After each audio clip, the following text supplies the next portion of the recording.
estábamos en los terrenos gelatinosos de los observables y los no observables. La última vez fue quedaron con knockout, quedaron con los no observables. A ver, ya Muy sabemos. complicado de entender, yo vi la clase. Ah, el no observable no lo podemos clasificar de acuerdo al grado de sofisticación que puede tener el instrumento que lo mide o que lo mira. ¿Está bien? Eso ya está claro. Pues sería una ridiculez hacer eso. Ustedes se dan cuenta que los epistemólogos de la física, los filósofos de la ciencia, no pueden dar esa clasificación, digamos, paupérrima de una diferencia entre algo observable y no observable. Hay una segunda pregunta, aparte de la que nosotros planteamos, que tiene que ver con si esos términos, puede haber términos no observables. Nosotros dijimos que lo que es no observable tiene que ser constante en el tiempo. No puede ser que el no observable de una teoría, hoy no tengo el instrumento para mirarlo y dentro de 10 años fabricaron el instrumento y lo que no era observable hoy ahora es observable. ¿Está bien? Eso no puede pasar tampoco. No puede depender ni del tiempo que pase ni de la sofisticación del instrumento, porque pusimos el ejemplo del tiempo, fue un ejemplo muy lindo. ¿Se acuerdan? El tiempo que era. Ese es el más gracioso de todos, me parece. De acuerdo, si yo lo mido con un reloj digital de cuarzo, sería un no observable, porque el reloj es un instrumento complicado, digamos, sofisticado, si querés. Y si lo mido con un reloj de arena, sería un observable, porque el reloj de arena sería un instrumento sencillo. Dos bochas de cosas y un poquito de arena, no tiene mucha sofisticación que digamos. A ver, eso no podría ser nunca una diferenciación, se dan cuenta que es una ridiculez eso. Entonces, ¿dónde está la separación? La primera parte la discutimos la otra vez, que tiene que ver en el contexto que está el enunciado dado. Pero acá tenemos otro problema, porque nosotros ahora vamos a decir cuándo un enunciado es teórico y cuándo es empírico. Entonces vamos a decir que un enunciado es teórico cuando tiene término no observable, pero si el término no observable es cuando está en ese contexto, entonces es algo que se muerde la cola también. ¿Se dan cuenta? Entonces tenemos que tener cuidado con lo que decimos ahora. Tiene que ver el contexto y tiene que ver algo más. Tiene que ver que ese término genere sinsentidos. ¿Se acuerdan de eso? Que eso es algo complicado a veces de entender. Que tiene que generar sinsentidos. ¿Sinsentidos qué quiere decir? Que esos enunciados estén en un contexto, esos términos estén en un contexto de enunciados que no tienen sentido de realidad. Que no los puedo llevar a la realidad ni idealmente ni técnicamente. Quiero que entiendan eso. Las leyes de Newton no se pueden llevar a demostrar, mal dicha la palabra, verificar, corroborar, demostrar sería matemático. No las puedo llevar al laboratorio, porque son leyes teóricas. Y las leyes teóricas son eso nada más. Son enunciados que no tienen nada que ver con la realidad, aunque parecen sacados de la realidad. Eso es lo que quiero que quede claro. Y eso a veces no es tan fácil de entender. Yo no puedo ir al laboratorio a probar la segunda ley de Newton, porque la ley de Newton es un enunciado teórico. Eso es importante. Ahora van a decir, bien, como habíamos discutido el otro día, pero no hay términos que son meramente teóricos que no ponen en jaque a, digamos, a lo irrisorio de un enunciado. O sea, ¿no habrá términos teóricos en la física que son meramente teóricos y que no tienen nada que ver si generan enunciados sin sentidos o irrisorios? ¿Se entiende la pregunta? ¿Habrá algunos términos que tienen que ver con eso? Sí, también hay. Esos son términos teóricos que ahí Klimovsky hace una diferenciación entre esos términos. Yo no le voy a poner rótulos. Todos son términos. Él hace una diferenciación entre términos. No sé nosotros si miramos el cuadro. Voy a volver a poner el cuadro del otro día. A ver si lo ven. El famoso cuadro horrible que les trajo mil problemas, el cuadrito. ¿Vieron? Un cuadrito inofensivo era.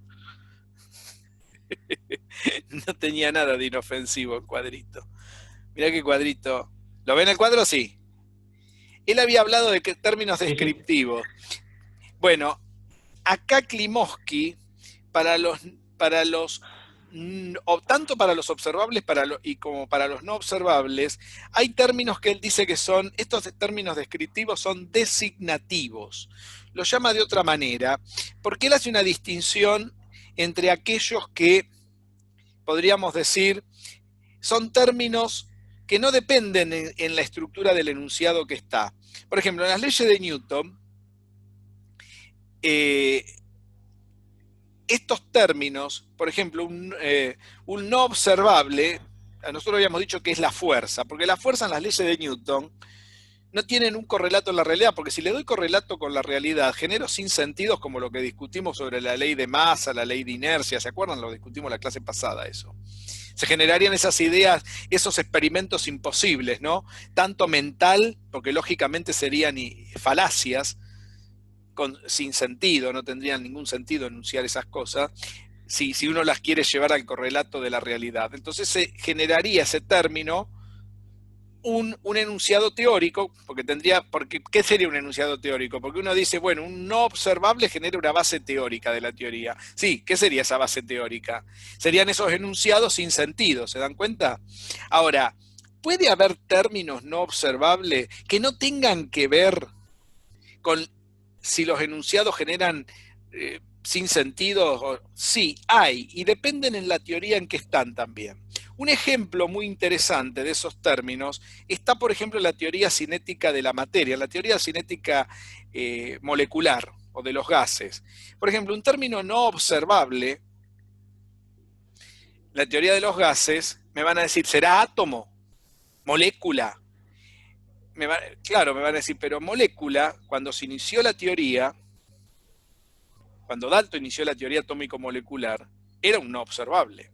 Y si me dicen, ¿y hoy en día es un no observable? Sigue siendo un no observable, aunque yo haya fabricado un instrumento para medirlo, para mirarlo. ¿Por qué? Porque en el contexto que está en esa teoría, la palabra átomo genera enunciados teóricos del contexto del mismo que de las leyes de Newton. Porque generaría situaciones sin sentido, porque ¿cómo puedo yo evaluar las proporciones atómicas dentro de la teoría cinético-molecular? Simplemente porque estoy diciendo que los átomos generan una determinada, tienen masa, estoy dándole connotaciones que hasta el momento en una teoría no puedo decir nada, porque cuando ya le doy masa, la masa no se puede definir. Y si no tengo, o sea, la masa no sería un observable, ni en la teoría de Newton ni en la teoría atómico-molecular. Entonces, ¿por qué? Y me va a decir, sí, pero yo puedo medir la masa con una balanza, que era lo que discutíamos el otro día. Sí, pero en el contexto en el cual yo tengo que definir la masa, es un no observable, porque esa masa que uso en la teoría atómico-molecular, en la teoría de Newton tampoco la pude definir. Recuerden que les dije también que no quiere decir que si yo tengo un término en una teoría que no se puede definir, no lo puedo definir desde la otra teoría. Es una cosa que no está definida en ninguna de las dos teorías. ¿Se entiende esto? Este es otro problema que se puede acarrear. Pero entonces la pregunta que les acabo de hacer, ¿habrá términos que no tienen que ver con ese contexto? Sí, los hay. Y en la teoría atómico-molecular, la palabra átomo no, porque la palabra átomo tiene que ver con la masa, con las proporciones, porque la ley de Proust, ¿qué dice? La proporción de los átomos está en una relación de números enteros y pequeños, ¿vieron? Esa relación es una relación de masa, pero esa palabra no tiene sentido en esa teoría, esa ley. Sería un sinsentido porque la palabra masa no tiene es un término teórico. No porque no puedan pesarla, ¿se entiende lo que digo? Es porque desde Newton, que es donde está la definición, no tengo definición. Sigue siendo un término teórico. Como no la pude definir en una teoría, tampoco se puede definir en la otra. Un término que es teórico no puede, lo cambio de teoría, entonces acá lo puedo definir y acá no. Si no tiene definición en un lado, no tiene definición en ningún lado. Sigue siendo teórico siempre.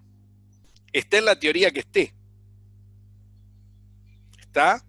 Ahora bien, entonces, ¿habrá algunos términos que sean teóricos sin tener que ver en esa generatriz de sinsentidos de enunciados? Sí, por ejemplo, en la teoría cinético-molecular hay un término que es el libre camino medio de las moléculas. ¿Qué será el libre camino medio? Es el volumen disponible que tienen las moléculas de un gas para moverse. No el volumen que ocupan, que sería el volumen del tacho donde está el gas, sino el volumen interno que hay entre medio de las moléculas que tienen para disposición de movilidad. ¿Se entiende? Eso se llama libre camino medio. Es un término teórico. ¿Por qué es teórico? ¿Alguien pudo ver eso alguna vez? ¿Pudo ver con algún sentido, con algún instrumento? ¿Pudo ver el libre camino medio de las moléculas? ¿Lo pudo medir con algún instrumento? Es teórico. Eso es meramente teórico. Ahí tienen un término. Son difíciles de encontrar, pero hay términos meramente teóricos que no tengan nada que ver con la connotación de enunciado. ¿Se entiende? También hay términos meramente teóricos. Ese es uno. ¿Y por qué es importante ese término? Porque ese término define la temperatura de un cuerpo. Cuando las moléculas tienen menos libre camino medio para moverse, es una forma de aumentar la temperatura de un cuerpo. Y no tiene que ver con lo que dijeron la otra vez, que solamente depende de las velocidades de las moléculas, sino también depende del libre camino medio. Depende de la velocidad, pero depende de cuánto camino libre tienen para movilizarse. Pero si yo tengo altas velocidades en un gas, pero tengo un gran camino libre medio entre las moléculas, dudo que el chancho chifle, dudo que pueda subir la temperatura. Son las dos variables, y una de las variables es teórica. ¿Se dan cuenta? O sea que hay términos también meramente teóricos que no tienen que ver con el contexto en el cual están. O sea que la base teórica de una teoría no es sencilla, como pueden ver. ¿Sí? Que es lo que sigue en el cuadro, ¿no? Sigamos con el cuadro. Sería la base teórica y la base empírica, ¿no? ¿Estamos de acuerdo entonces? Recuerden que la diferenciación entre observable e inobservable dan lugar a estas bases. Y esta base teórica, bien claro, tienen que tener en cuenta que no tiene nada que ver que un término sea observable. Recuerden que el término puede ser primitivo o no primitivo, puede ser definido, o sea, si no fuera primitivo sería una definición, estaría definido. Pero no importa si está definido o no está definido, si es primitivo o un término derivado o una definición. Lo importante es que acá, cuando estaba hablando de términos descriptivos, que Klimovsky lo llama términos designativos, la verdad que me gusta más la palabra designativo. El otro día yo me había olvidado esa palabra que él usaba. ¿Por qué designativos queda mejor? Porque ¿en qué plano están los términos estos? No están en el plano lógico, están en el plano semántico. Y el plano semántico, ¿qué tiene? Significado y significante. O sea que yo a las cosas le estoy dando designación, más que descripción. Porque el término descriptivo sonaría como que lo estoy describiendo, lo estaría describiendo semánticamente. Queda mejor, para mí, como lo dice Klimovsky. Aunque yo viste que ahí en el cuadro puse descriptivo, tendría que corregirlo, quedaría mucho mejor poner designativo el término. O sea, habría términos lógicos y designativos. Los designativos son los que están en relación fáctica, en relación empírica. Pero cuidado, dentro de esos hay algunos que son teóricos. Y los teóricos tienen que ver con la realidad, pero no con la realidad en sí. ¿Se entiende esto? Tiene que ver con una especulación tal vez falaz, ideal, si querés, imposible, ridícula, como son las leyes de Newton, sin sentido, pero están relacionados con la realidad, porque cuando, Newton habla sobre esos términos, por eso digo, son designativos, están designando algo. Tiene razón Klimovsky, queda mejor decir designativo que descriptivo.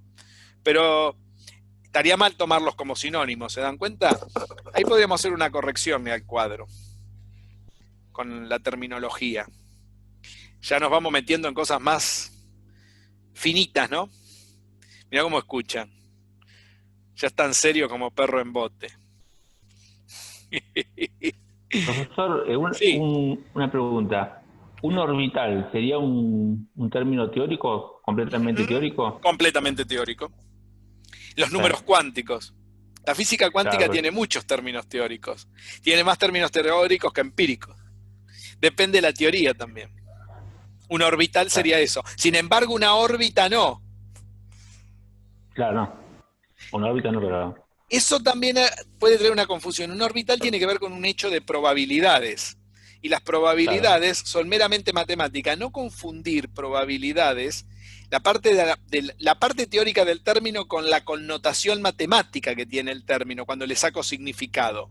Ponerlo no como probabilidades, sino como zona del espacio que tiene una probabilidad, sino como zona.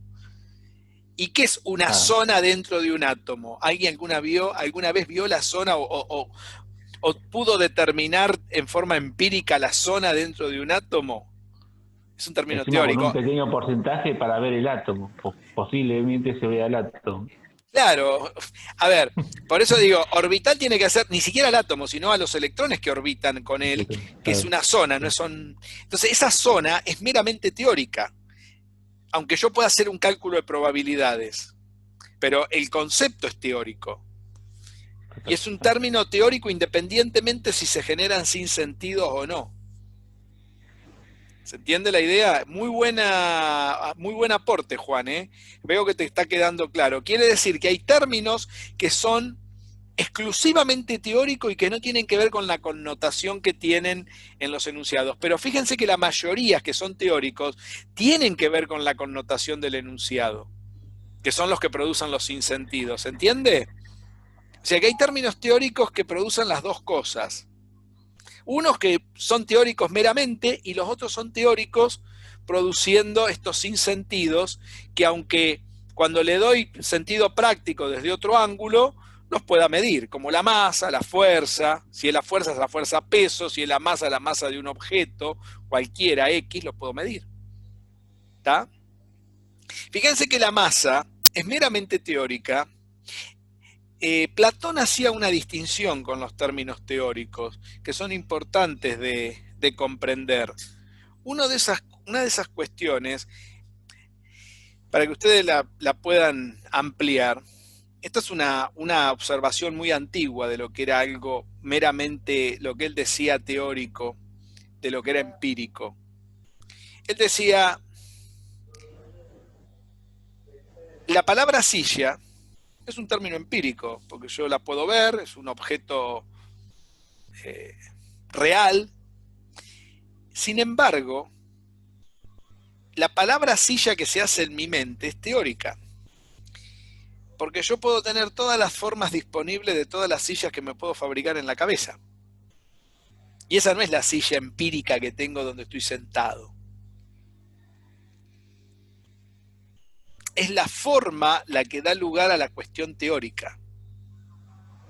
No sé si llegan a entender eso. Son todas las representaciones de esa cosa que se me hacen en la cabeza.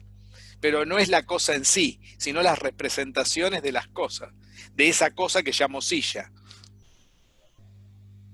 No sé si se entiende. Eso es teórico. Un término teórico en física es eso. Cuando yo digo libre camino medio, son todas las representaciones de todos los posibles caminos que pueden inmiscuirse los átomos en el volumen de gas en el cual están formando parte. Son todos esos caminos posibles en los cuales tienen movilidad las moléculas de un gas. ¿Se entiende? Pero no es uno en particular. No sé si me llegan a comprender lo que digo. Es toda una cuestión gelatinosa es esta, ¿eh? Bien gelatinosa. Estamos caminando arriba de gelatinas. Y no hay que andar con tacos altos, ¿viste? Con punta, porque te podés clavar. Convendría un esquí, ¿no? Una raqueta. ponerte en las patas. Mirá cómo se ríe Andrés. Pablo también se caga de risa. Pero es cierto. ¿Se dan cuenta de lo que estoy planteando? Estamos en una... Ustedes piensen que ustedes tienen que enseñar cosas que son de esta naturaleza. ¿Cómo piensan hacerlo? Pregunto. Mirá, ahí se empieza a reír Yamila. Ustedes tienen que enseñar esas cosas. ¿Cómo piensan hacerlo si no está muy claro de lo que estamos hablando? A ver, escucho sugerencias, no sé. Tiro la bombita, pum, para allá. No dicen nada. A ver, Andrea abrió el micrófono. A ver quién se anima. Pablo lo tiene abierto, dale. Escucho. Yo le designo el manual que dicta el Ministerio de Educación y que se arreglen como pueda, profesor. Ya está. Estamos mal. Ahora acabo de devolver la bombita y ahora quiero ver el desparramo. Claro, vos me tirás la lengua a mí, claro, sos muy vivo vos. Claro. Y bueno, ¿qué va a ser? Y es una posibilidad, porque sería una forma de sacarse el problema de encima. No te dudo que muchos lo puedan hacer. Y sería una bestia importante yo, ¿no? Por tomar esa decisión. Claro, sería saludable para tu salud mental, digamos. No sé, qué sé yo, pregunto. Si uno quiere hacer, independientemente si uno quisiera hacer las cosas bien, no hacer lo que acaba de proponer Pablo, pero si uno quisiera hacer las cosas bien, no es fácil hacer las cosas bien aunque uno quisiera, ¿se dan cuenta? A veces ya sería positivo incluso poder vislumbrar la idea de la profunda ignorancia en la cual estamos. Carl Sagan dice, creo que en uno de los primeros capítulos, claro, en el capítulo que a orillas del océano cósmico, dice, a través yo no voy a encontrar las palabras que usaba él, pero él decía que los seres humanos, si estuviéramos a orillas de ese océano de conocimiento, apenas tenemos el agua hasta los tobillos, o sea, estamos en la nada, ¿no? En la nada, es cierto. Y porque tenemos tanto aún por descubrir, por conocer, por cómo funciona nuestro aparato sensitivo, el funcionamiento propio de nuestra mente, cómo pensamos nosotros, cómo resolvemos, es tremendamente complejo, por supuesto. Bueno, y la gnosología, o sea, justo la ciencia que estamos ahora abordando, se mete de lleno en este problema, ¿no? Claro, es una cuestión ontológica lo que estamos planteando. Totalmente, claro. El ente de nuestra lengua, cómo se manifiesta ante nosotros y cómo nos podemos llevar bien y comunicarnos a través de eso que hay que comunicar, y qué estatuto ontológico tienen estas cosas, dónde está la ontología de esto. Eso es lo central de este problema. Y no es un problema sencillo, como pueden ver. Bueno, todo esto que estamos discutiendo, todavía hay muchas cuestiones, hay muchos términos que están en discusión, si son teóricos, son empíricos o no. Dentro de una teoría. ¿Ustedes piensan que esto está acabado? Esto está en pañales, es como dijo Pablo, tenemos el agua en los tobillos recién. No sé si no llega al dedo gordo del pie, yo creo que iría más abajo todavía. Por eso les digo, no me preocupa. Lo que sí hay que tener claro son las estructuras y dónde está el problema. Si uno comprende eso, sabe bien hasta dónde puede uno tirar la soga. ¿Se entiende la idea? Voy a plantear una cosa que ya tiene que ver con los enunciados. ¿Cómo está organizada la física hoy? A través de estos enunciados. Y es lo que quería discutir con ustedes en la clase de hoy. Voy a ver si lo tengo en PowerPoint y si no, creo que sí, creo que está en el Power.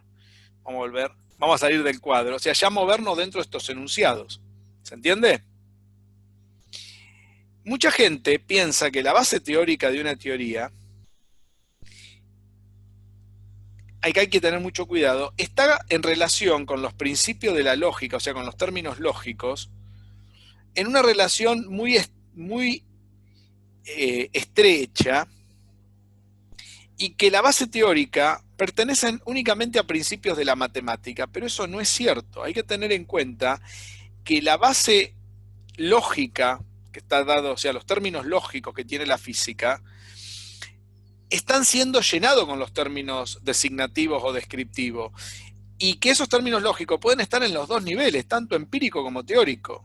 O sea, que no es cierto que solamente la base teórica está relacionada con las cuestiones lógicas de una teoría. Es decir, pero entonces, ¿dónde está la cuestión lógica dentro de lo empírico cuando yo voy al laboratorio? Bueno, eso lo vamos a discutir ahora. O sea, que hay matemática en los tres niveles de leyes, en todos los niveles de leyes de la física, sí. No importa si tiene base empírica o base teórica los enunciados. ¿Se entiende? La lógica entra en todos lados, no entra solamente en la base teórica, como muchos epistemólogos de la física dicen que los enunciados de la física que son teóricos son solamente los que son lógicos. Eso es una reducción absurda. Y Klimovsky le dedica casi a la última parte del libro un capítulo a hablar de ese reduccionismo estúpido, de pensar que la base teórica de una teoría está solamente relacionada con las cuestiones de la materia. O sea, que las ecuaciones diferenciales serían la base teórica de una teoría. Eso no es cierto. Las ecuaciones diferenciales son un aspecto teórico, pero si lo que dice la ecuación diferencial en forma semántica también tiene cuestiones, pueden tener cuestiones empíricas y cuestiones teóricas. Y no tienen que ver con la forma matemática que yo la escriba. Porque también los hechos empíricos tienen su forma matemática, entonces sería todo teórico en ese criterio, con ese criterio, porque en todos lados se mete la cuestión teórica. Perfecto. Ahí me dice que está Mónica sin conexión, pobre. ¿Qué va a hacer? Gracias, Pablo. O Juan creo que me dijo. Juan. Entonces, vamos a mirar cómo está organizada la física por enunciados. Esta estructura es una estructura común a cualquier posición filosófica. ¿Se acuerdan que dijimos que la metodología o el sistema de la física o de las ciencias fácticas en general están organizados de acuerdo a una posición filosófica que uno adhiera? Bueno, la posición filosófica ya les voy a decir dónde ingresa, pero hay una estructura en común que hay que descularla, que lo vamos a hacer hoy. Ese va a ser el trabajo de ahora, que vamos a hacer ahora, que tiene que ver cuáles son y qué tipos de enunciados tienen. ¿Sí?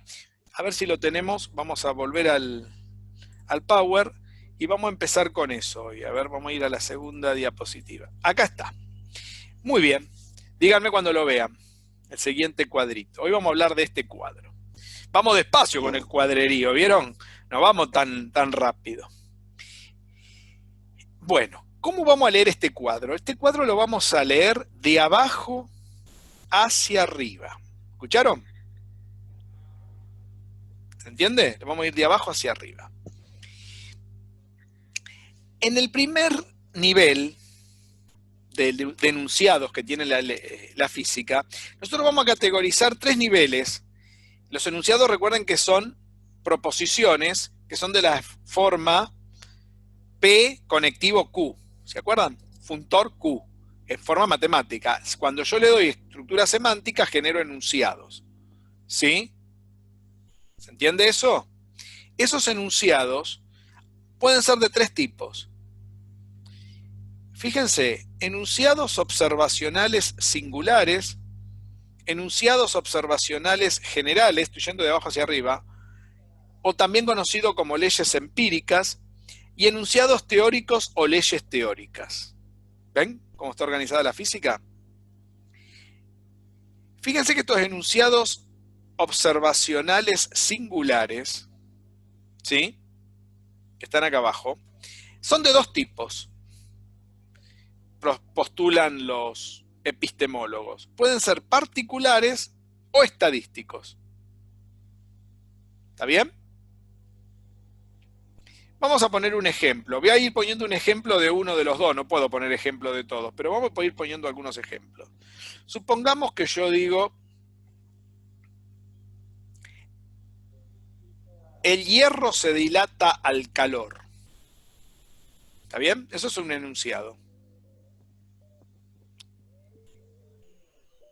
¿En qué nivel lo pondríamos de estos tres? Es una observación. Es una observación. Particular. Particular. ¿Está bien? No sería general, porque sería un caso solo. ¿Estamos de acuerdo, no? Claro, sería. Sería, el hierro se dilata al calor, sería un particular. Yo digo, el cobre se Está dilata... hablando. Sí, escucho.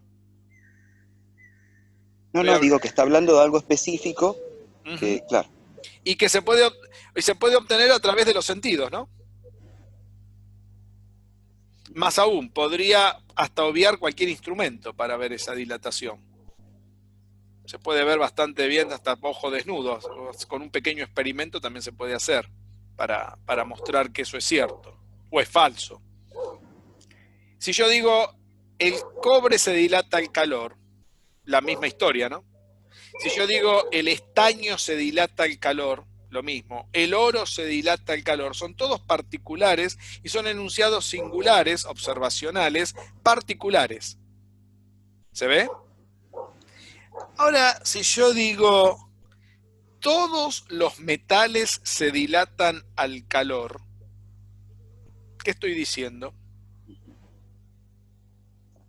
ahí estamos en el segundo nivel. Es un Es una observación enunciado general, empírica. empírica. Esta también es empírica, Sí, porque es observacional. sí, las dos eran empíricas. Serían empíricas particulares esta. Por eso se le pone el nombre de singulares a todas estas, pero también son empíricas. Con la Ahí el diferencia, todo le da la generalidad. sería un universal, no sería un enunciado observacional, ¿se entiende? General, universal, no estadístico. ¿Está bien? Pero fíjense que de estos puede haber de tres tipos. Y de esto puede haber particulares. Pero también puede haber estadísticos. No sé si se entiende. Me va a decir, ¿y qué ejemplo podemos tener de enunciados observacionales singulares estadísticos? Los particulares, el caso de la dilatación viene bien. Esos son particulares. Pero estadístico, ¿qué quiere decir? Que hay una observación que tiene un gran poder estadístico. La rotación de la Tierra alrededor en el año, ¿no? En una vuelta solar, por ejemplo, podría ser ¿Y cuál sería ¿Y cuál sería lo la, estadístico? que hay una regularidad estadística en la cantidad de días, Sí, pero eso... No, vos tenés que poder decir, como yo te ¿no? dije acá, vos tenés que poder asegurar con precisión algo estadístico ahí. Ah, Por ejemplo, si vamos a la biología, podría ser la probabilidad de que una persona, que una comunidad, en un determinado grupo de comunidad, se contagie de la peste que anda dando vuelta. ¿Por qué eso sería estadístico? Porque es un alto grado de probabilidad de que, dadas las condiciones que están, las variables que están, ¿sí?, una persona en particular adquiera las características del todo. ¿Se entiende? Por Profe, ejemplo, si yo tengo una persona que vive en determinado lugar donde tenés un 30% de contagio, es baja la probabilidad que esa persona se contagie. Si estoy en una probabilidad de un 80% de contagio, es alta la probabilidad que esa persona se contagie. ¿Se entiende? Y los generales serían, dadas las condiciones estadísticas generales que tiene esa comunidad, la probabilidad que un grupo de ingresantes adquiera ese estado es de tal valor. Por ejemplo, un 80, un 20, lo que ustedes quieran establecer. Esos serían estadísticos, tanto singulares como generales. Sí, me ibas a preguntar algo, Juan. sí, puede ser un enunciado observacional singular, por ejemplo, la cantidad de radiación que recibe una región Sí, por, por época del año. exacto, exacto. Eso sería estadístico también. Claro. ¿Está bien? Eso sería un singular estadístico, la cantidad de radiación recibida. ¿Sí? Que es muy distinto a decir el cobre se dilata al calor. Ese sería un particular, eso sería un estadístico. Porque yo para hablar ahí tengo que hablar de probabilidades. ¿Está bien? Me van a decir, ¿y qué son los existenciales que tenemos? Bueno, los existenciales son los que no derivan de los particulares en la física. Fíjense que los particulares dan lugar a los universales, los estadísticos, pero también hay existenciales. Y me van a decir, ¿qué son los existenciales? Aquellos que hablan de la existencia general, empírica de algo. Son enunciados que son empíricos también, pero son generales. Existen una cantidad finita de planetas, aunque no los pueda contar. Existe una cantidad finita de estrellas. Son son generales empíricos, porque son observacionales. ¿Se dan cuenta? Pero a eso no provienen de hablar de particulares. Existen. Existe una cantidad finita de metales que se dilaten al calor, por ejemplo. ¿Se entiende lo que digo? Y por último tenemos los teóricos, y acá empezamos otra vez con el mismo drama de hoy. Puros y mixtos, miren esta diferenciación. Los puros son los que tienen solamente términos teóricos, cosa que casi en la física no existen. Mixtos son los más comunes, son los que tienen de ambos tipos. Por ejemplo, si yo digo, el cobre se dilata al calor, ¿sí? Que sería un particular, y el aluminio se dilata al calor más rápido que el cobre, en forma con mayor velocidad, se produce la dilatación, es porque el libre camino medio de las moléculas de uno es mayor que la del otro. Ese sería un enunciado teórico, porque estoy involucrando, ¿qué cosa? Un término teórico que es libre camino medio. ¿Se dan cuenta? Acá tengo que hacer mención siempre, cuando tengo enunciados teóricos, tengo que hacer mención siempre a los enunciados de la teoría. ¿Se entiende? Palabra molécula, palabra libre camino medio. Siempre tiene que haber algún enunciado de la teoría. No sé si se entiende. Por ejemplo,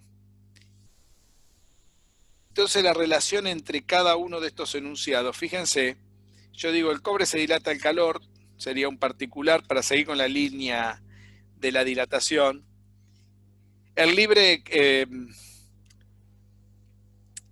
Todos los metales se dilatan al calor. La dilatación es producto de el valor del libre camino medio y de la temperatura que adquiere el elemento.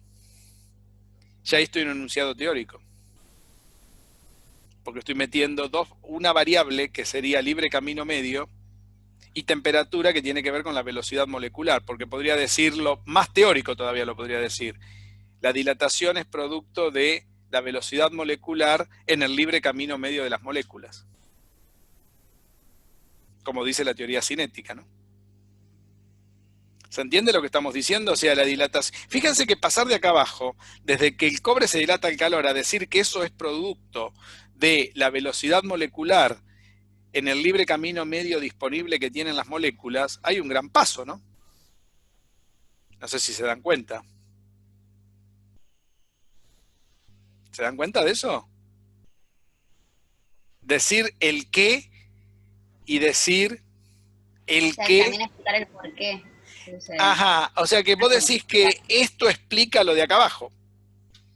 Claro, cuando dice mixto sería tomar un enunciado particular y darle la explicación que eso explica un término teórico, en este caso, por ejemplo, alguno. Pero vos fíjate una cosa, entonces, estas Esa cosa cosas... aparte vuelve abajo, ¿no? Claro, pero vos fíjate una cosa, si yo digo que lo de arriba es la explicación de lo de abajo, lo de arriba es No, un... no, Sí, sí, escucho, dale, decime. no necesariamente que sea eso, digo. Ahí dio justo que era la explicación del enunciado anterior, que eso lo llevó a que pase de enunciado observacional singular a ser un Ujú. enunciado teórico. No que Entonces, necesariamente. claro, esto hay que tener cuidado. Lo de acá arriba no es la explicación de lo que pasa acá abajo, pero sí es Claro. lo que pasa acá arriba permite la deducción de lo que pasa acá abajo. Ujú. Y acá hay que tener cuidado. ¿Qué quiere decir? Que la estructura lógica que rige a esto puede ser de dos formas. Yo puedo decir que la explicación de un hecho es cuando yo recorro desde estos enunciados hasta llegar a lo de arriba, hasta la conjetura de estas leyes teóricas. O puedo pensar al revés, puedo pensar, enuncio estas leyes teóricas y llego a ver lo que pasa acá abajo. O sea que habría dos maneras de moverse entre medio de los enunciados. ¿Se dan cuenta? La pregunta es, ¿qué es lo que hace la ciencia? ¿Genera primero estas leyes y después se va acá abajo y mira lo que pasa acá abajo? ¿O genera primero estos enunciados y a medida que va mirando lo que pasa acá abajo empieza a subir y empieza a enunciar lo que va para arriba? Sería esa la Eso pregunta viene ahora, de ¿no? arriba. ¿Cómo? Por lo que veníamos hablando, que era lo raro, digamos, es que los enunciados teóricos irían primero, que es lo que nos sorprendía a nosotros de cómo se manejaba la física, por ejemplo. Bueno, Sí, esto... ocurren las dos cosas en O no realidad. siempre. Ajá. A ver lo que dice... Yamila dice que primero va lo de arriba. Y acá Andresito está diciendo que pasan las dos cosas. Y entonces, ¿quién tiene Claro. razón? No, No, digo, lo que dice Yamila es cierto que en las últimas décadas o en el último siglo ha habido un desarrollo teórico desde las matemáticas y desde la teoría Ojo, no confundir enorme. eso, Andrés. Teórico no quiere decir que es de las matemáticas solamente, porque hay No, no, matemática en todos lados, ¿eh? Ahora vamos a hablar sí, de sí. eso. Ojo, No, pero esa es una teórico, gran... Teórico en el sentido teórico, como habíamos... sí, sí, Sí, teórico, bueno, como la física cuántica, creo, y algunas otras teorías que de pronto, como dice Yamila, empujan de alguna forma eh, a, a- a- a poder intentar observar o encontrarle la vuelta en la naturaleza, ¿no? En el aspecto, en la parte física. claro.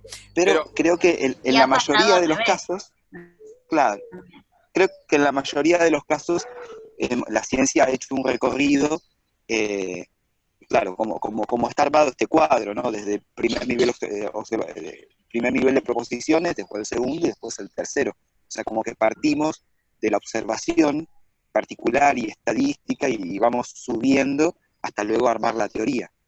bueno, Como por ejemplo, la teoría de Darwin, la teoría del origen de las especies, ujú, él hizo un camino, como está descrito acá, ¿no? De exacto, abajo hacia arriba. de abajo hacia arriba. Ese camino de abajo hacia arriba se llama inducción. Tiene Ah, nombre el camino. claro, Cuando sí. yo voy de abajo hacia arriba, se llama camino inductivo. Y cuando voy de arriba hacia abajo es un camino deductivo, similar a lo que pasa en las matemáticas, desde los axiomas a los teoremas. ¿Se entiende? Pero estos no son los axiomas ni los teoremas. Pero sin embargo el procedimiento que se lleva a cabo acá, de inferencias, que se lleva acá entre las leyes teóricas y esto de acá abajo, es un camino deductivo. ¿Queda claro esto?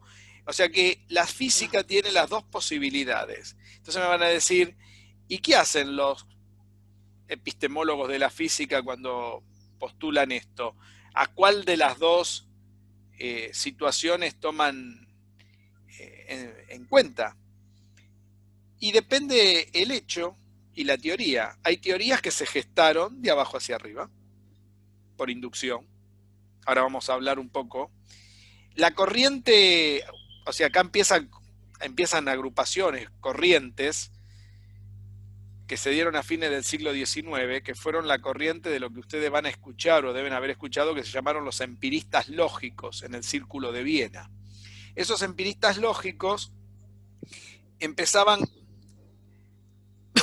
diciendo que las leyes de la física empiezan con los enunciados observacionales singulares, que pueden ser tanto de hechos particulares o de hechos estadísticos. ¿Se dan cuenta?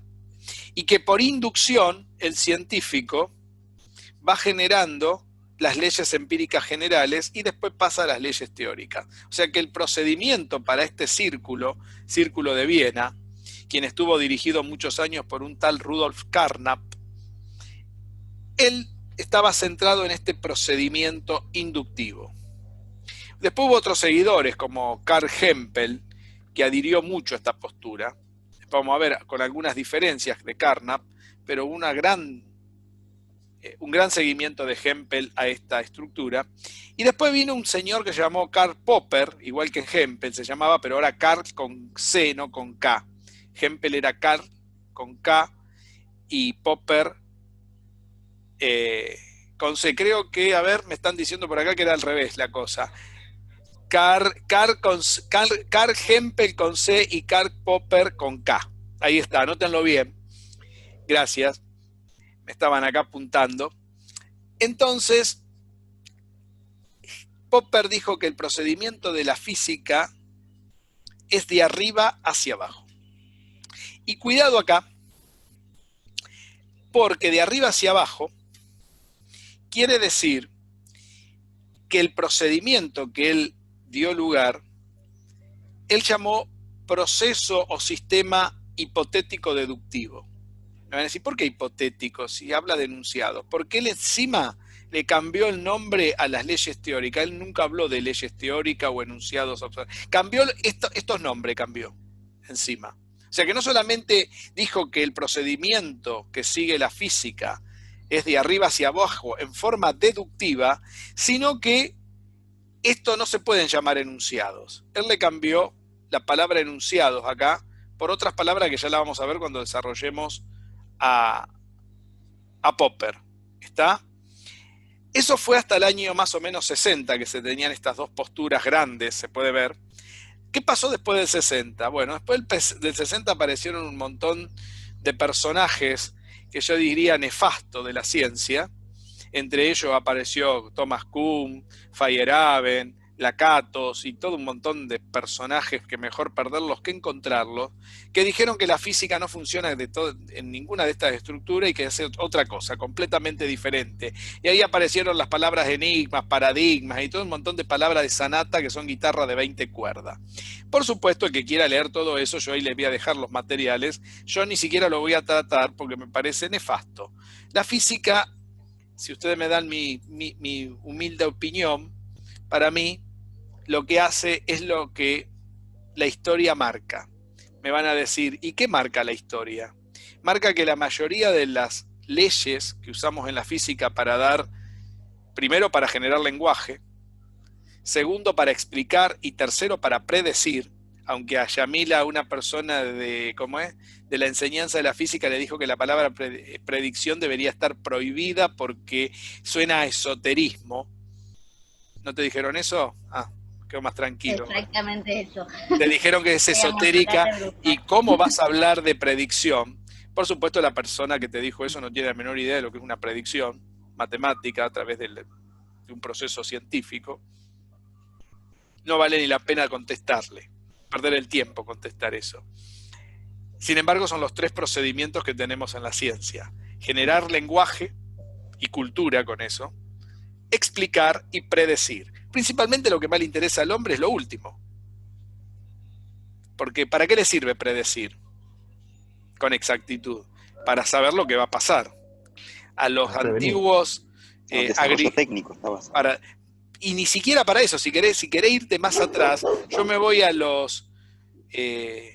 antigua Grecia, a los antiguos griegos que necesitaban la predicción, que usaban el clásico teorema de Pitágoras. ¿Para qué? Para saber si crecía el río y si podían sembrar y en qué época iban a poder sembrar. ¿Te das cuenta? O sea que la predicción no es algo que yo lo inventé. inventaron los griegos hace miles de años. ¿Se entiende? O sea, no es algo nuevo en la ciencia. La ciencia, uno de los objetivos, en realidad es el objetivo central de la ciencia, la predicción. Hoy en día, para llegar a esa predicción, primero hay que entender su lengua y su estructura. Y este es el tema. Después vamos a hablar de estos 3 estamentos de nuevo. Ya el lenguaje en bastante lo hemos desarrollado, pero lo vamos a completar.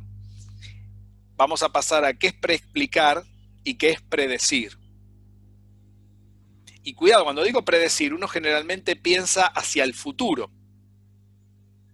Generalmente piensa en eso, la predicción. La predicción en la física, por supuesto, si uno va a una bruja, ¿viste? Esa con la bola de cristal, esa te va a predecir el futuro. Porque uno va para que le prediga el futuro, si vamos a las palabras de la profesora de Yamila. Entonces claro, ahí se está empezando a reír todo el mundo. Bueno, a ver, eso no tendría ningún gollete hablar de eso. Pero en realidad la palabra predicción es una palabra que marca en el tiempo hacia ambos lugares, hacia el pasado y hacia el futuro, desde el presente. Pues yo puedo con un proceso físico saber qué le sucedió a una partícula subatómica hace miles de millones de años. Como el caso de Gabón. ¿Se acuerda el caso de Gabón que les conté del reactor nuclear natural en el país de África que una empresa francesa descubrió allá por la década del 50? ¿Se acuerdan que les mandé un artículo que me pidieron de Gabón? ¿O no se acuerdan de Gabón? No se acuerdan ya. Los ejemplos están en la historia. ¿Se acuerdan que les dije? Todos los ejemplos de la epistemología están en la historia. ¿Me siguen hasta acá? Léanlo de nuevo. Yo se los mandé el artículo de Gabón. Están los artículos de historia de la física. ¿Sí? Entonces, lo más importante de lo que estamos diciendo es que esas son las funciones básicas de una teoría. ¿Y qué es una teoría científica o qué es una teoría física? La que cumple con estos 3 estamentos. Una teoría no es solamente las leyes teóricas. Las leyes teóricas son parte de la teoría. La teoría es la relación que hay entre los 3 niveles de leyes. Y una explicación de un hecho se da jugando con los 3 niveles de leyes. No alcanza con un nivel solo. Por eso digo que una explicación no es un nivel de leyes. Se juega con los 3. Y hay que entender cómo se mueven esos 3 niveles de acuerdo a la posición filosófica. Si agarran uno en empiristas lógicos de finales del siglo XIX, del Círculo de Viena, le va a decir que la física se mueve en forma inductiva. Más aún, una inducción estrecha. Sí, pregunten. ¿Alguien iba a preguntar? No, sí, ahí en ese caso sería de abajo para arriba, sería. Exacto. Por ejemplo, ¿cómo trabajaría un científico según la visión de esta gente? Empieza agarrando muchos metales y los empieza a dilatar al calor. ¿Está bien? Entonces encuentra el metal cobre y se dilata al calor. Encuentra el estaño, se dilata al calor. Encuentra el oro, se dilata al calor. Encuentra el hierro, se dilata al calor. Barre todos los metales de los términos de la tabla periódica y después saca, dice, por inducción, todos los metales se dilatan al calor. Pero hay una falacia en ese enunciado. ¿Cuál es? Que se dilatan al calor todos los metales que él conoce. Claro, que probó. Claro. Mirá si existe uno que no se dilata al calor. Está en el horno. Y el camino de la deducción entonces estaría relacionado con el hecho de predecir. Ya vamos, no te me apures. No. No, esperá. La predicción, después vamos a hablar de dónde entra la predicción. ¿Qué es la predicción? Le vamos a dedicar una clase a la predicción y una clase a la explicación. O sea, mirá si será importante eso, que no alcanza 2 palabras ahí. Ahí tenemos que explicar bien qué es cada cosa. Tenemos que explicar bien qué es la explicación. Y ahí es donde yo digo que enseñar es traducir. ¿Está? Empezar por otro lado con las cosas. Entonces acá lo importante, por lo que le estoy comentando, es lo siguiente. Es entender que en el Círculo de Viena un buen científico se comporta en forma inductiva. Y esa inducción es estrecha, porque fíjense cómo se pasa de decir que yo pruebo con unos pocos casos y de ahí sacar una regla genérica.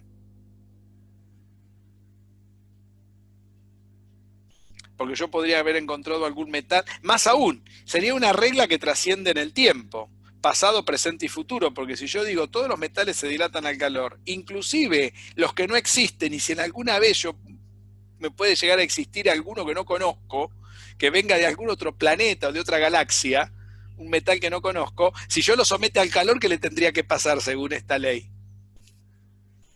Se debería dilatar. ¿Se dan cuenta? Porque estoy diciendo que todos los metales se dilatan. Acá recuerden que ya por todo lo que dijimos, un contraejemplo, ¿qué hace? No hace lo que hace en la gramática, confirma la regla. ¿Qué hace? La tira abajo la ley. La destruye. ¿Eh? Estamos de acuerdo, ¿no? En la gramática se pusieron de acuerdo que esas cosas raras confirman la regla. Eso es mentira también en la gramática, porque es saber gramática. Esa sería una falsa gramática, podríamos decir, ¿no? Lo mismo que... pero acá no se permite eso. Acá está prohibido de entrada. Ahí, un minuto.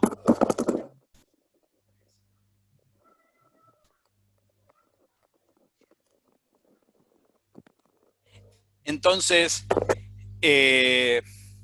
digo, ¿no? Sí, escucho. La tabla periódica justamente tiene un gran valor predictivo. Claro, exacto. Es importantísimo. Por cómo están ordenadas las cosas. Simplemente por el orden. Y además, cuando dice, yo estoy tocando de oído con la tabla periódica, profe, pero dice, acá debería haber un metal. Sí, un metal, un no metal, una tierra rara. Aquí debería haber y debería tener por lo menos este tipo de características. Bueno, ¿no? Eso es una predicción. Pero esa predicción tiene que ver con otras cuestiones que todavía no la hemos discutido. Bien. ¿Se dan cuenta? Muy buen ejemplo, lo vamos a retomar ese ejemplo. Me encantó el ejemplo. Y el ejemplo del carbono 14, que se puede hacer una predicción del pasado hacia el pasado. Claro, ahí tenemos un ejemplo, pero eso es una técnica. Una cosa es una técnica y otra cosa es lo que yo puedo hacer. Epistemológicamente. ¿Está? Entonces, acá hay que tener en cuenta dos o tres cosas fundamentales. La primera es lo siguiente. Cuando uno hace una estructura física, o sea, una teoría, arma una teoría, lo primero que tiene que tener en cuenta es cómo se van a mover estos tres niveles de leyes. Entonces uno dirá, bueno, es bastante obvio, podríamos decir, como dicen los empiristas lógicos, que yo paso de... Se le cortó a Yamila, pobre. ¿Qué va a hacer? Voy pasando de el nivel de los particulares, enunciados observacionales singulares, al nivel de los generales. Entonces uno puede discutir mucho si eso es un procedimiento acertado, podríamos decir. Entonces, mucha gente cuestiona eso en esa época, pero los empiristas te dicen, pero mire, es muy poco probable que usted encuentre. Entonces ahí hablamos un metal que sometido al calor no se dilate. Pero ese no sería un enunciado estadístico, es un enunciado particular. ¿Por qué? Porque el objeto que está en juego es una sola sustancia, no es un grupo de sustancias. Entonces eso es un particular. Entonces no podemos mezclar que cuando yo no puedo dar fe del procedimiento, recurro al procedimiento de al lado para salvarlo. ¿Se entiende? No puedo recurrir a algo que no es. Nosotros estamos en un particular y la acumulación de particulares, mucha gente le dice, eso no me garantiza la ley empírica general. ¿Se entiende? Hubo mucha discusión de esto. Sin embargo, acá voy a hacer un pequeño paréntesis. Y cuando digo esto, ya se están preparando para escuchar huevadas que voy a decir. En la enseñanza, ¿cómo les dice que funciona la física? Que la tienen que enseñar. Si tienen que enseñar la dilatación de un cuerpo, ¿cómo les dice que lo tienen que enseñar? Van al laboratorio y le hacen agarrar un cosito, un anillito, y calentar una bolita y pasarla por un cosito, ¿no? El viejo, y le cambian la bolita de otro material y lo vuelven y le hacen lo mismo. ¿Qué están haciendo? El particular al general. Y después que hicieron 3 nada más, ni siquiera todos los metales, porque tienen 3 bolitas nada más, si es que las tienen, ¿qué dicen después? Enuncian la ley general. Y así funciona la física, el método científico. Sí, es verdad. ¿O me equivoco? No. Ahí empezamos de nuevo con las pavadas que se hacen en la educación. Pero yo lo hice un montón de veces, me da vergüenza eso, profe. Julia se ríe. ¿Por qué te reís, Julia? A ver. Es cierto, y la verdad que es para agarrarse la cabeza. Si vamos a discutir lo que decía Rudolf Carnap, que era un entendido en el tema, y no probaban con 2 casos o 3, probaban con todos los metales que estaban en la tabla periódica, y lo cuestionamos a él, ¿cómo podemos hacer que eso, degradado a la enésima potencia, con 3 situaciones mínimas particulares, creeremos que eso es enseñar la dilatación de un cuerpo?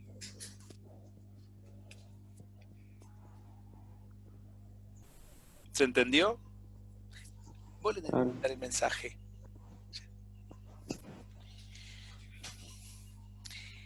¿Se entendió lo que dije? Sí. Entonces, si eso no lo puedo hacer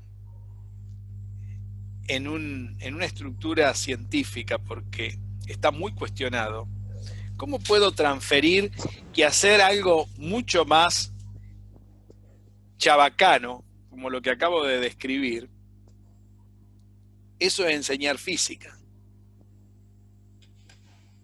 ¿Se entiende la postura?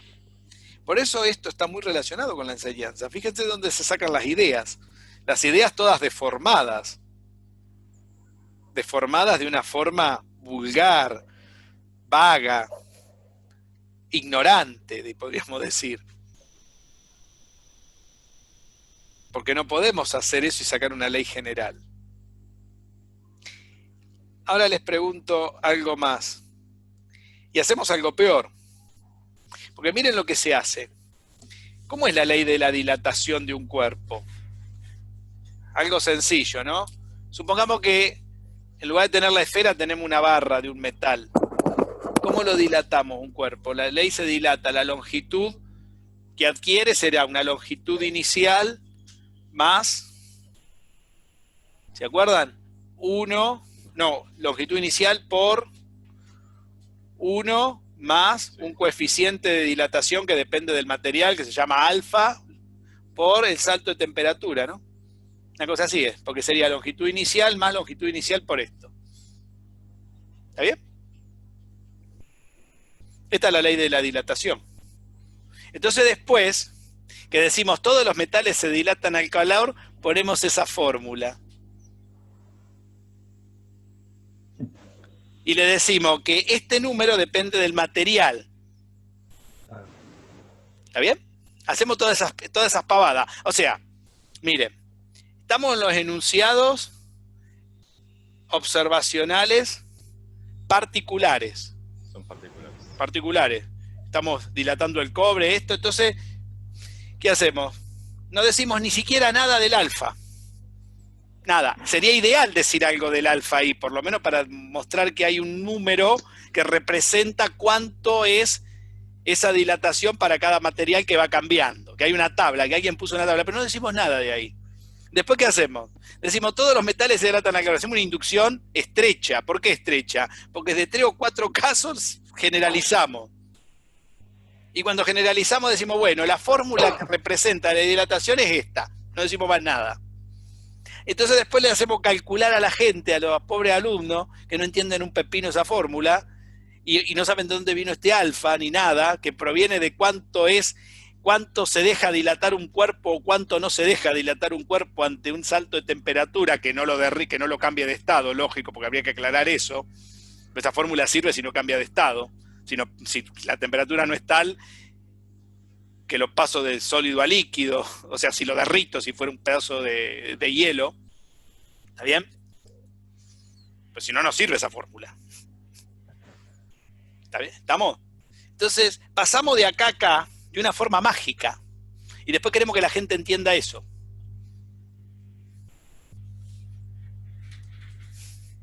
Quiere decir que el empírico general se puede representar con una fórmula matemática. ¿O no? Eso es una función lineal, ¿no? ¿Depende de qué? De la temperatura. Porque el 1 es constante, la longitud inicial es constante, el coeficiente alfa es constante, depende de es la ecuación de una recta eso. Y lo representamos y dibujamos la recta. ¿No? Ahora la pregunta es, ¿cómo una persona ustedes piensan que va a entender de sacar esos particulares, esa fórmula general, empírica general que representa qué cosa? Ahí hay matemática metida, ahí está.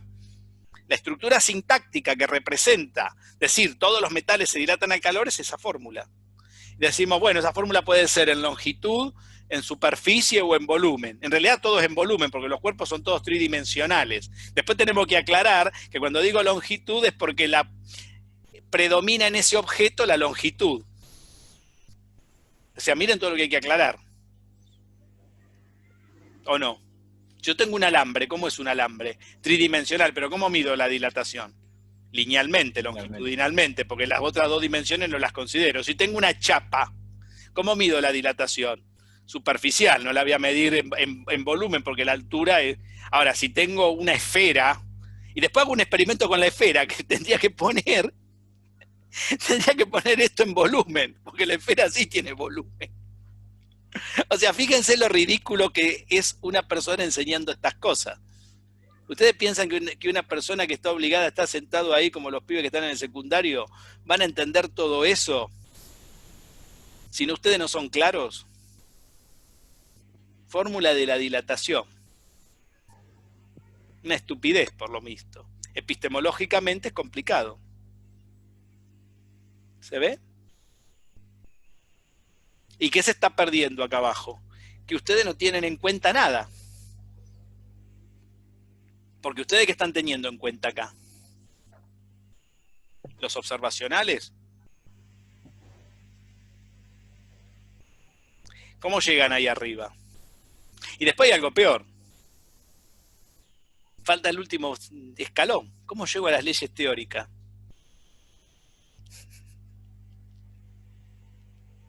Porque ¿qué sería llegar a las leyes teóricas?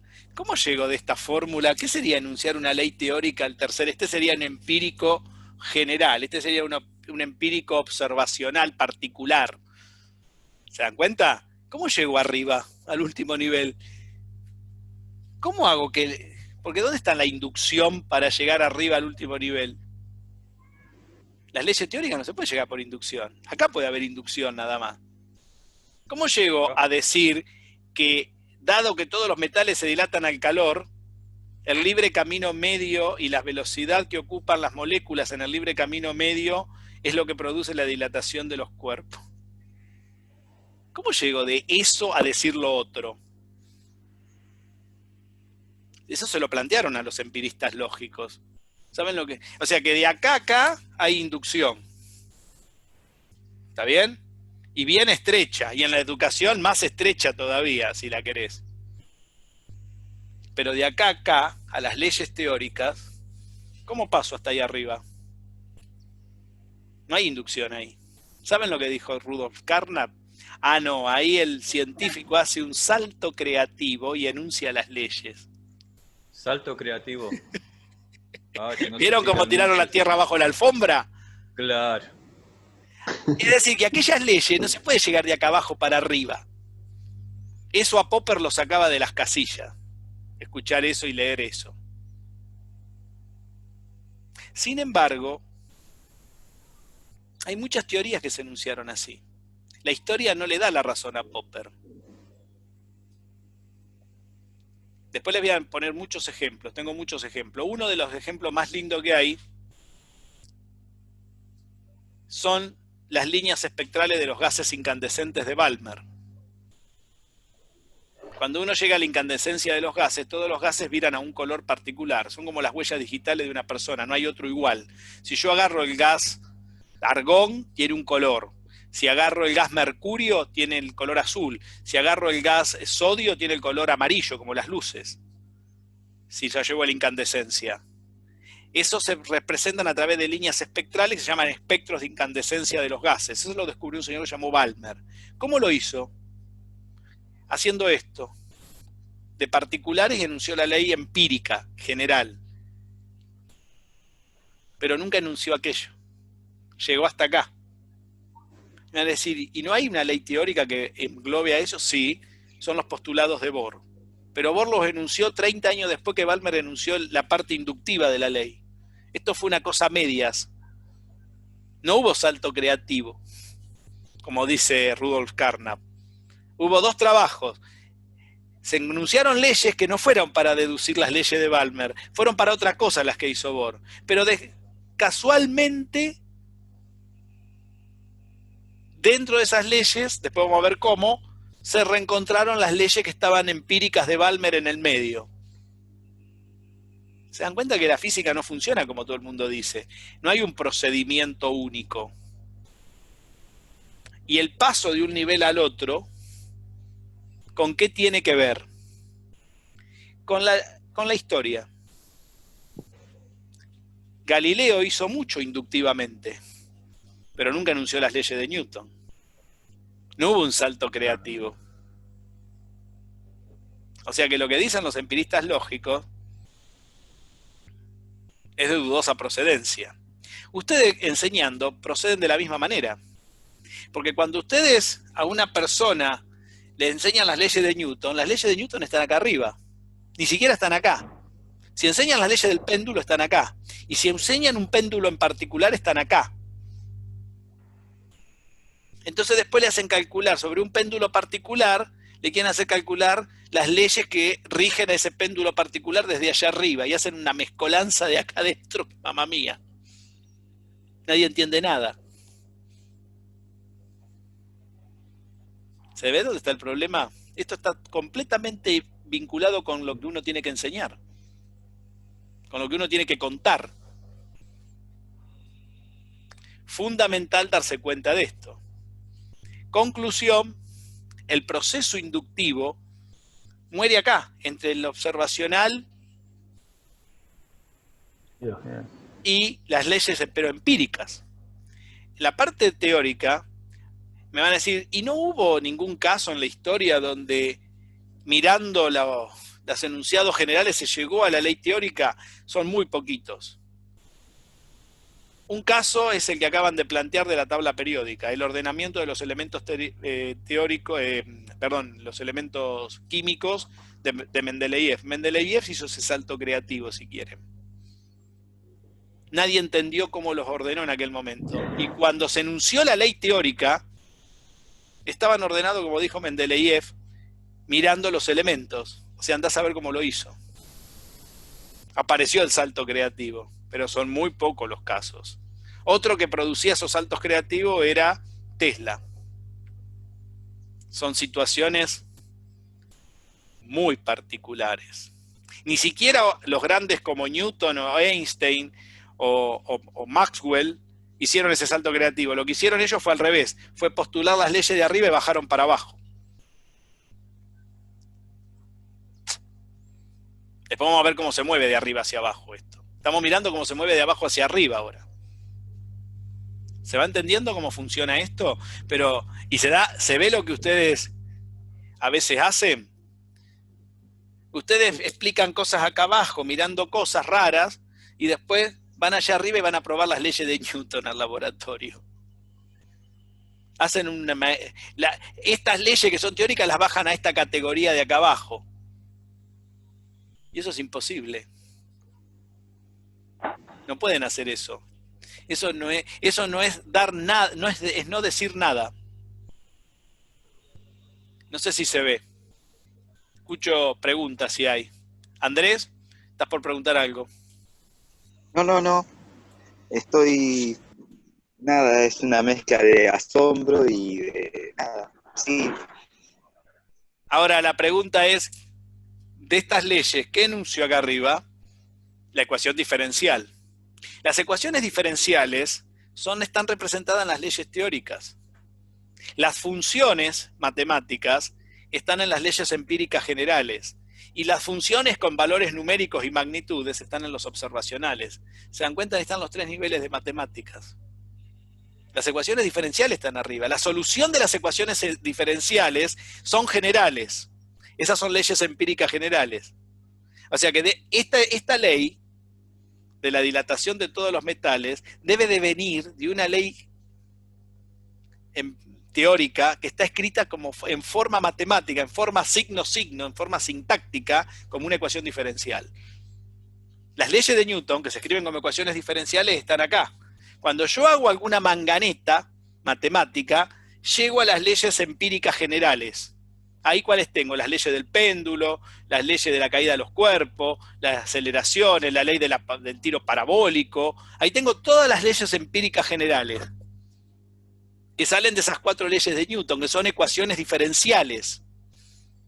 Entonces yo no puedo, ahora las leyes empíricas generales yo no las puedo agarrar después.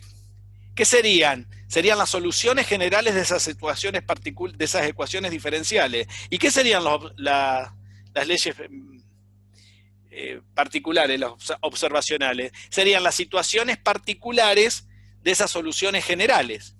Cuando me dedico a un determinado péndulo que construí ahí, que es ese caso y no otro. ¿Se va entendiendo cómo funciona? Es muy difícil que de uno en particular o de dos en particular yo haga el camino hacia arriba. Más o menos se podría discutir, pero de acá para allá tenés que tener una imaginación muy amplia. Después vamos a ver las otras posiciones de los otros científicos. Creo que por hoy hasta acá nada más. Está dura la mano con esto. Ahí está Yamila de nuevo. ¿Se entendió más o menos cómo funciona? Quiere decir que yo no puedo decir voy a ir al laboratorio a probar las leyes de Newton. Porque las leyes de Newton no están acá abajo. Yo al laboratorio puedo ir con lo que está acá abajo, no con lo que está allá arriba. Ni siquiera puedo ir al laboratorio con lo que está acá. Porque yo cuando voy al laboratorio no voy a probar que todos los metales se dilatan al calor. No voy a probar las leyes de la cinemática, que serían situaciones particulares de las leyes de Newton, de la primera ecuación, de la ley de inercia. Las cinemáticas son situaciones generales de la ley de inercia. ¿Está bien? ¿Y qué serían los problemas en física? Serían las predicciones que se dan entre estos 3 niveles de leyes. Eso es un problema. Porque ¿qué es un problema en física? Dadas determinadas condiciones, que le pasó una cosa que en el pasado o algo que le va a pasar algo en el futuro. Eso lo vamos a discutir después. Eso es un problema. Un problema es algo predictivo, no explicativo. Eso no dice el por qué, dice el qué y el cómo le va a pasar. ¿Se entiende lo que pasa? ¿Cómo funciona? ¿De acuerdo? Bueno, los veo con cara ya de dubitativos. Bien. La semana que viene seguimos. Vayan leyendo el libro, que ayuda mucho.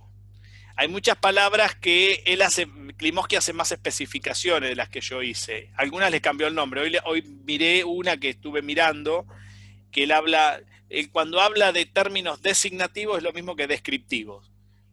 Aunque no son sinónimos, lógico, pero le da la misma connotación. ¿Está? Como lo vimos nosotros, considérenlo igual. ¿Sí? ¿De acuerdo?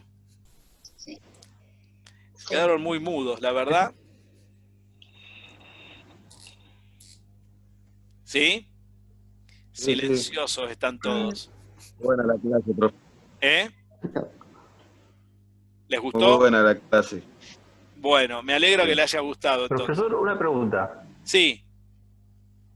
Por ahí voy a decir cualquier cosa, ¿sí? Pero si hacemos ciencia de arriba para abajo, ¿no se depende también del contexto del conocimiento científico que hay? Por ejemplo, los agujeros negros. que ahora se No, fueron no descubriendo algunas piensen, cositas que se habían dicho antes. no piensen que las cosas, las teorías modernas se desarrollaron de arriba hacia abajo y las antiguas se desarrollaron de abajo hacia arriba. Primera falacia en esto. Hay muchas cuestiones modernas que todavía se sigue haciendo y hay muchas cuestiones antiguas que fueron de arriba hacia abajo.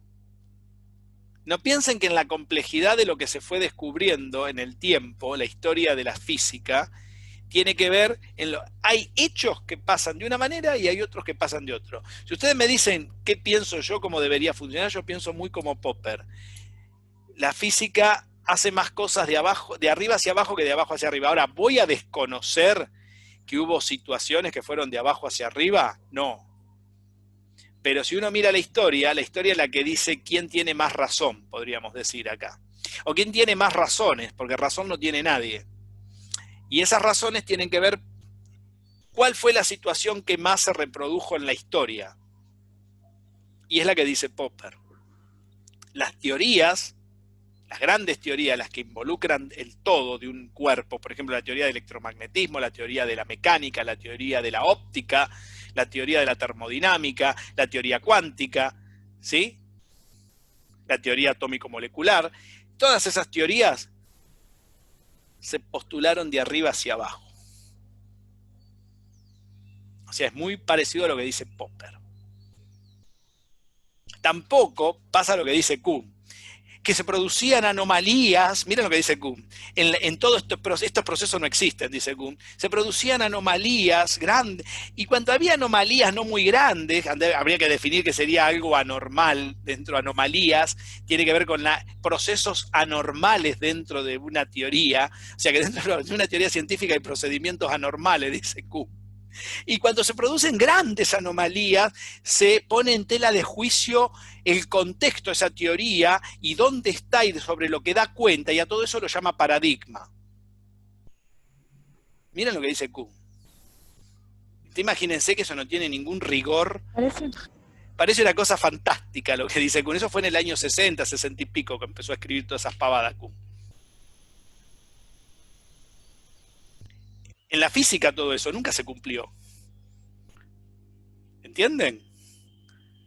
Y eso dio lugar, aunque les parezca mentira, a lo que dije de la educación. Esas pavadas se transformaron en teorías de educación, de enseñanza.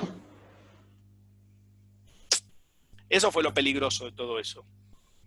O sea, lo mismo que pasa, fíjense ya lo peligroso que es esto, porque hay que tener cuidado lo que uno dice acá, cuando se mueve de un nivel al otro, que si esto lo pone todo, con todo esto nunca existió, la física sí existió, porque esto es lo que hace. Y para hacer esto, no es que hay grandes anomalías y se ponen en juicio los paradigmas a través de los grandes enigmas que se empiezan a crear dentro de una teoría, y empiezan con palabras rimbombantes que no dicen nada. Solamente llevan a un montón de cosas raras en la cabeza de la gente que suena lindo, y ahí aparece la palabra marco teórico, y que eso es el marco teórico, que es la teoría. ¿Qué marco teórico? Hay una teoría tiene una estructura epistémica, hay que respetarla, funciona de esa manera, y la historia es la que te dice más o menos cómo se está funcionando, cómo esa reproducción se hace. No hay mucha historia detrás de esto. Ahora, uno puede adherir más a una posición que a otra, pero no puede dejar de desconocer una de la otra, porque en la historia hay de los dos casos, que es como dijo Andrés al principio. O sea que cuando uno enseña física tiene que tener cuidado con estas cosas. ¿Quedó claro ahora? Por eso yo no hablo de Q. Pero ustedes me tiran la lengua. Quieren que yo hable de Q. De Kuhn no es nada. Kuhn fue el que mejor armó la cosa. Los que vinieron después de Kuhn, que fueron peores todavía. Por eso digo, me interesa que miren esto, porque esto les va a ayudar por lo menos a ver dónde están parados cuando tengan que enseñar, aunque sea cómo se dilata un pedazo de barra de hierro, ¿no? Algo sencillo estamos hablando, no estamos hablando de nada complicado acá. Me miran feo, pero bueno, ¿qué va a ser? Nunca pensaron todo esto. No. Claro. Esto es lo primero que uno tiene que saber cuando quiere enseñar algo. antes de empezar a enseñar cualquier cosa. Es central. Porque ¿qué dijimos que deberíamos hacer? Tener un acercamiento. El acercamiento con el lenguaje, con la otra persona, tiene que venir ¿de dónde? Recuerden que ese es el objetivo general del curso, ¿no? El acercamiento para comunicar algo. La lengua en común que tenemos que hablar para hacer la traducción a lo que queremos enseñar. Y para eso hay que saber la estructura. ¿Sí? Bueno, me alegra que me hayan dicho que les interesó, por lo menos vamos bien. Después vamos a ir viendo hasta dónde llegamos, ¿no? Hay mucha agua bajo el río. Río subterráneo tenemos. Bueno, ahora sí me voy porque tengo que descansar, aunque sea 10 minutos hasta las 6:30. Bueno. Chao. Nos vemos, gente. La semana que viene seguimos. Mañana en Álgebra de Lie. Voy a intentar estar. Dale. Chao, Ahí les mandé toda la invitación, ¿eh? Hasta luego. Gracias. Nos vemos. Chao. Nos vemos.